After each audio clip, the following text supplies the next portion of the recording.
Reality show താരവും നടിയുമായ Anumol YouTube ചാനലിൽ പങ്കുവച്ച പുതിയ വ്ളോഗാണ് ഇപ്പോൾ ശ്രദ്ധ നേടുന്നത്. കയ്യിൽ രൂപപ്പെട്ട മുഴ നീക്കം ചെയ്യാനായി ആശുപത്രിയിൽ സർജറി ചെയ്യാൻ പോയതിൻ്റെ വിവരങ്ങളാണ് വ്ളോഗിലുള്ളത്. ശരീരത്തിൽ മുഴകൾ ഉള്ളതായി ശ്രദ്ധയിൽപ്പെട്ടാൽ അവഗണിക്കരുതെന്ന് അനുമോൾ പറയുന്നു.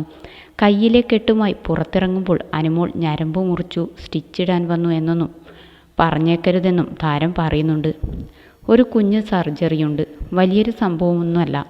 കയ്യിൽ ഒരു സിസ്റ്റ് വളരുന്നുണ്ട്. 1 വർഷമായി. ബിഗ് ബോസിലേക്ക് പോകുന്നതിന് 3 മാസം മുമ്പാണ് ശ്രദ്ധയിൽപ്പെട്ടത്. ആ സമയത്ത് സർജറിക്കുള്ള സമയം കിട്ടിയിരുന്നില്ല. നല്ല തിരക്കായിരുന്നു. റെസ്റ്റ് എടുക്കാൻ സമയം വേണമായിരുന്നു. അതുകൊണ്ട് സാഹചര്യം ഒത്തുവന്നപ്പോൾ സർജറി ചെയ്തേക്കാമെന്ന് കരുതി. ഗാംഗ്ലിയൻ സിസ്റ്റ് എന്നാണ് കയ്യിലെ മുഴയ്ക്ക് പറയുന്ന പേര്. യഥാർത്ഥത്തിൽ ഒരു തരത്തിലുള്ള ഫാറ്റാണ് സിസ്റ്റായി മാറിയത്. പെട്ടെന്ന് ഇതുപോലുള്ള മുഴകൾ ശരീരത്തിൽ വരുമ്പോൾ ആളുകൾ ഭയക്കും. എന്താണ് വന്നിരിക്കുന്നതെന്ന് ആലോചിച്ചാകും ടെൻഷൻ.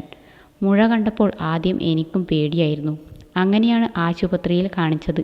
മാത്രമല്ല, എനിക്കറിയാവുന്ന ഡോക്ടർമാരോടെല്ലാം ഇക്കാര്യം പറഞ്ഞപ്പോൾ അവർ പേടിക്കേണ്ടെന്ന് പറഞ്ഞു.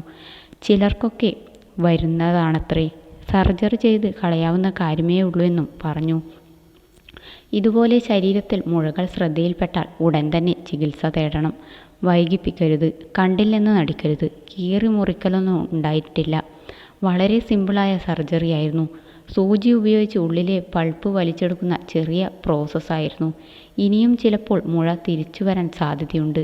കയ്യിലെ കെട്ടുമായി പുറത്തിറങ്ങുമ്പോൾ അനുമോൾ ഞരമ്പ് മുറിച്ചു സ്റ്റിച്ചിടാൻ വന്നുവെന്നൊക്കെ ചിലർ വിചാരിക്കും. ഞരമ്പ് മുറിക്കാൻ എനിക്ക് വേറെ പണിയില്ലേ എന്നാണ് അനുമോളുടെ വാക്കുകൾ.